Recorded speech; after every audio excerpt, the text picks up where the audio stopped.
Assalamualaikum warahmatullahi wabarakatuh. Nama saya Sarifatu Diana, NIM saya 28920 548. Saya dari Prodi Manajemen Fakultas Ekonomi Bisnis dari Universitas Pancasakti Bekasi. Di sini saya akan menjelaskan dari mata kuliah saya, yaitu Public Speaking and Negotiation untuk memenuhi ujian akhir semester dari dosen penghampu saya, yaitu Pak Joni. Di sini saya akan menjelaskan dari isi makalah saya, yaitu Public Speaking dan Negotiation.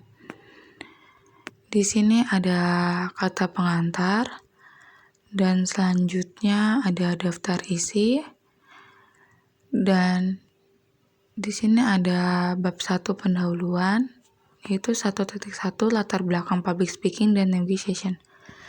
Salah satu soft skill yang berguna di era globalisasi yang begitu pesat saat ini adalah public speaking dan negotiasi.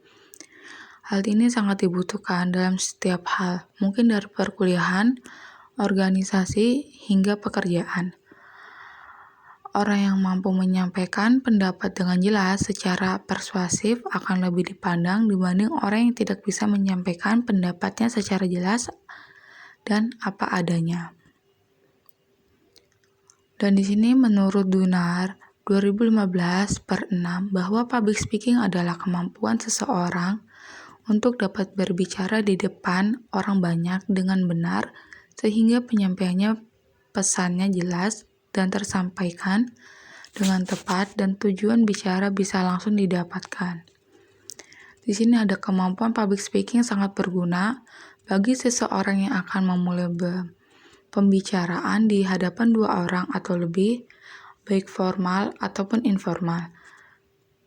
Sementara itu, negosiasi merupakan suatu bentuk pertemuan dalam rangka bisnis atau 2 pihak atau lebih dari 2 pihak untuk mencapai suatu kesepakatan yang dirasa menguntungkan untuk semua pihak.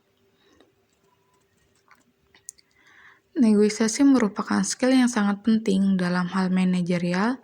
Manajer harus mampu melakukan proses negosiasi terhadap rencana apa yang akan dilakukan, penentuan anggaran, perubahan timeline proyek, atau masalah yang berkaitan dengan personalian pegawai. Dan dalam era globalisasi ini, organisasi yang berbasis team atau team basis organization dan kemampuan bernegosiasi yang efektif sangat diperlukan guna mencapai tujuan yang sudah ditentukan oleh suatu perusahaan atau organisasi. Biasanya negosiator harus bisa membedakan ketika di mana ia bernegosiasi terhadap perebutan sumber daya atau bernegosiasi terhadap penyamaan persepsi public speaking atau sudut pandang. Jika seorang negosiator keliru dalam hal ini, maka bukan tidak mungkin akan terjadi konflik di pihak tersebut yang dapat mencegah suatu organisasi atau perusahaan sulit mencapai tujuan. Di sini negosiasi dapat berupa menghasilkan suatu keuntungan atau yang disebut dengan win-to-win solution atau justru sebagai sistem menang atau kalah, divide a peer. Manajer juga harus mampu melakukan analisis negosiasi yang diyakini sebagai suatu alat yang cukup efektif untuk menilai situasi negosiasi dan membangun strategi menang atau bisa disebut dengan winner strategy.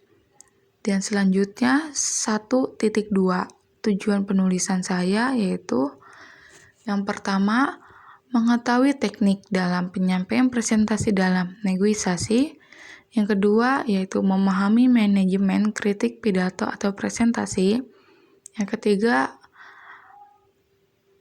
yaitu menerapkan evaluasi diri atau menggali potensi diri agar dapat memberikan yang lebih baik. Yang keempat yaitu memahami kiat-kiat dalam mengelola kritik dalam aktivitas public speaking.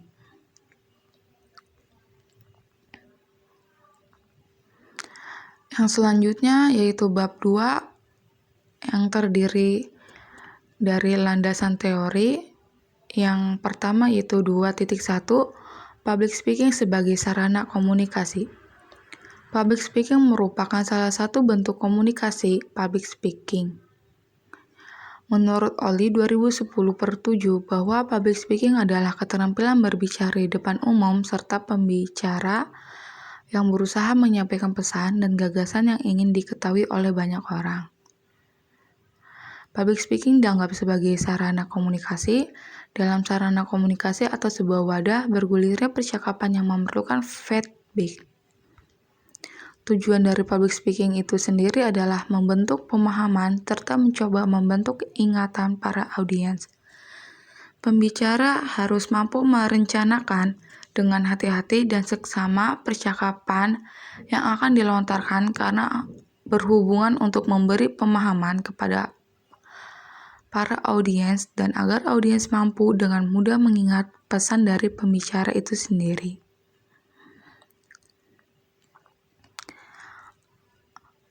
Artinya bahwa ide atau informasi yang diberikan harus dengan alasan atau penjelasan yang logis. Secara pembaca yang memberi informasi dalam pembicaraannya harus mampu memberikan pula umpan balik atau memberikan jawaban. Pengguna bahasa harus dipilih agar dapat memberikan posisi dan argumentasi yang terbuka. Yang selanjutnya ada 2.2 Audiens sebagai bagian dari public speaking. Peran komunikan atau dalam hal ini termasuk audiens sangatlah penting karena komunikan inilah tujuan dari penyampaian pesan dari public speaking itu sendiri. Secara istilah, audiens merupakan sekumpulan orang yang berada dalam situasi kontak langsung dengan pembicara, baik di tempat dan acara yang tertutup ataupun terbuka. Sementara menurut Endang tahun 1993/4 menyatakan bahwa audiens merupakan pengguna jasa media massa seperti pendengar radio atau penonton televisi.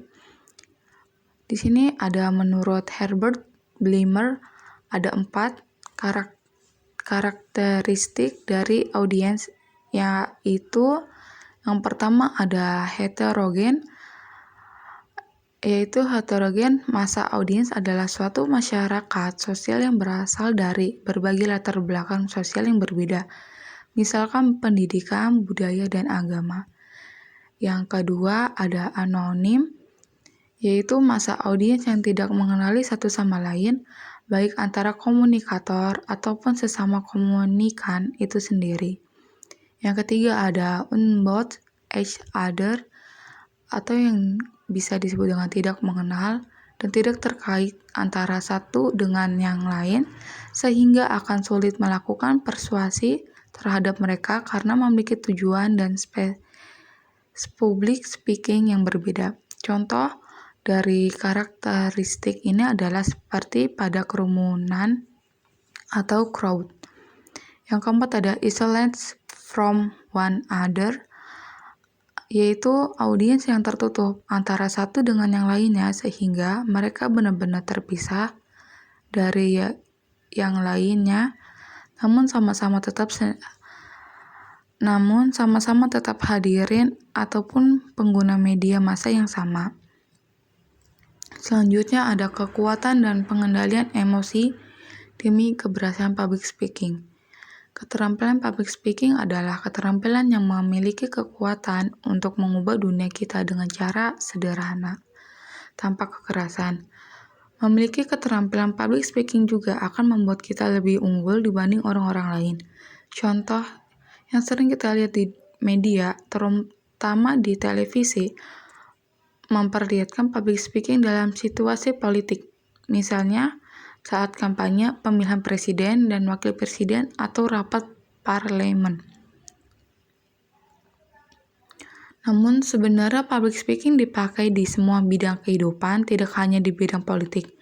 Misalnya di bidang kesehatan, saat kita berperan sebagai seorang kader posyandu yang menjelaskan saat mantau jentik nyamuk, demam berdarah, atau di bidang lingkungan hidup saat kita berperan sebagai aktivis yang mengajak para mahasiswa menggunakan kertas bolak-balik untuk menghemat penggunaan kertas. Dan dalam public speaking, kemampuan mengendalikan emosi juga harus dikuasai agar pesan dan tujuan yang dimaksudkan dalam pembicaraan kita dapat disampaikan dengan baik dan utuh kepada para audiens. Yang sekarang ada bab 3 yaitu pembahasan. Yang pertama 3.1 teknik dalam penyampaian presentasi dalam negosiasi. Teknik penyampaian presentasi dalam negosiasi terbagi menjadi 10, yaitu yang pertama ada menentukan topik. Topik yang dipilih harus sesuai dengan latar pengetahuan, menarik perhatian audiens, harus ada batas ruang lingkupnya, dan ditinjau dengan bukti yang valid. Yang kedua ada menentukan tujuan. Tujuan dari penyampaian presentasi ini adalah berusaha agar presentasi negosiasi berjalan dengan lancar dan mampu mencapai tujuan. Yang ketiga ada kendali audiens. Sebelum melaksanakan presentasi, seseorang negosiator harus memahami bagaimana sifat dan karakteristik dari pihak yang akan dinegosiasi serta menyesuaikan gaya bicara dan topik presentasi sehingga proses negosiasi dapat tepat sasaran. Yang keempat ada persiapan materi dan bahan. Materi dan bahan di sini adalah sebagai segala hal yang berkait dengan topik yang akan dibawa harus sesuai dan mendukung argumentasi dari negosiator. Yang kelima ada menimbulkan rasa ingin tahu. Membuat presentasi menimbulkan rasa ingin tahu dari audiens sehingga audiens akan mencoba menerka apa yang diinginkan oleh negosiator.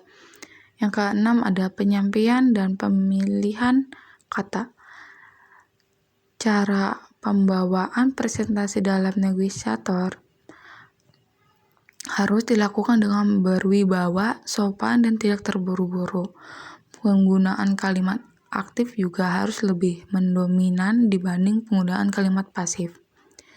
Yang ketujuh ada jangan membaca materi. Jika negosiator membaca materi terus-menerus, maka pihak yang akan dinegosiasi akan merasa bahwa negosiator tidak siap dengan materi yang dibawa dan tidak bersungguh dalam bernegosiasi. Yang kedelapan ada sering melakukan kontak mata. Kontak mata harus selalu dilakukan dengan audiens. Ini ditunjukkan agar audiens merasa bahwa mereka diperhatikan dan adanya keseriusan dari negosiator itu sendiri. Yang kesembilan ada alat peraga atau penggunaan gambar.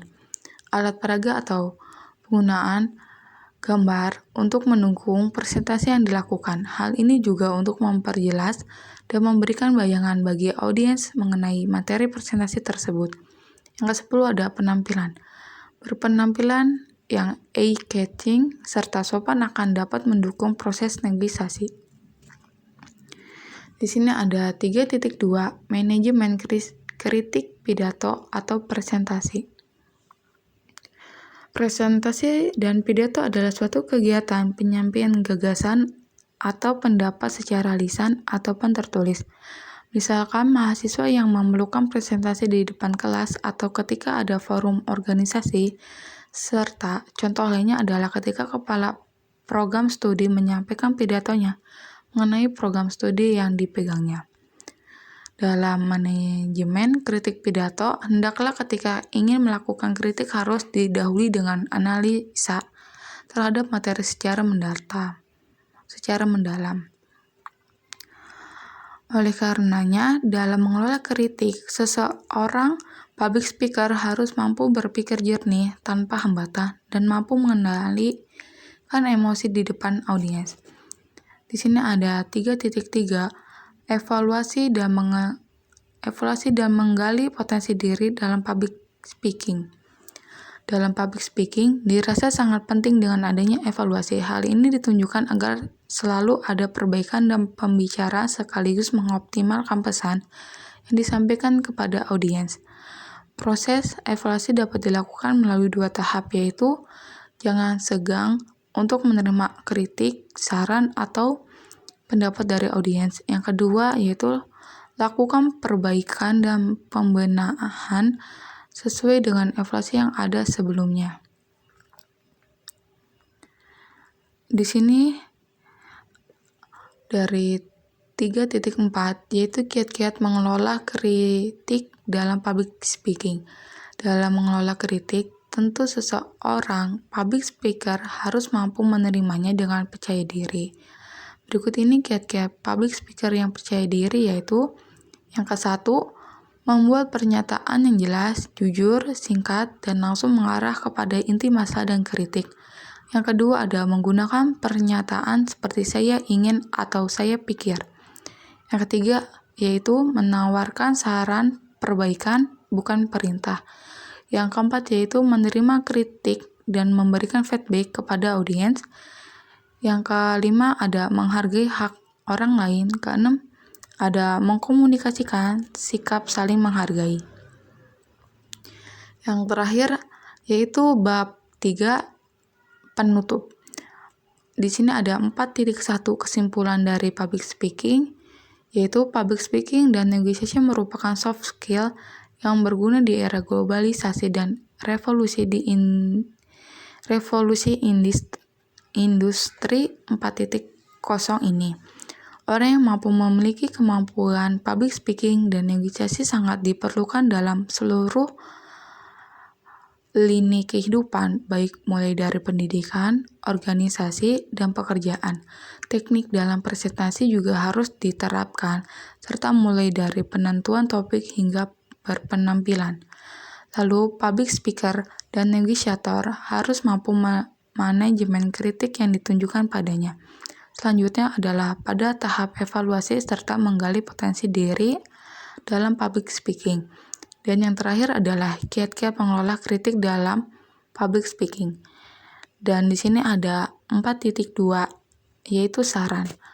Menurut saya saran untuk kemampuan public speaking dan negosiasi haruslah dikuasai oleh seluruh mahasiswa, khususnya mahasiswa program studi manajemen. Itu karena kemampuan public speaking dan negotiation adalah kemampuan yang sangat berguna dalam hal manajerial dan dalam organisasi, perusahaan, ataupun instansi. Yang terakhir ada daftar pustaka. Di sini bisa dilihat dari penulis atau penemu dari public speaking tersebut.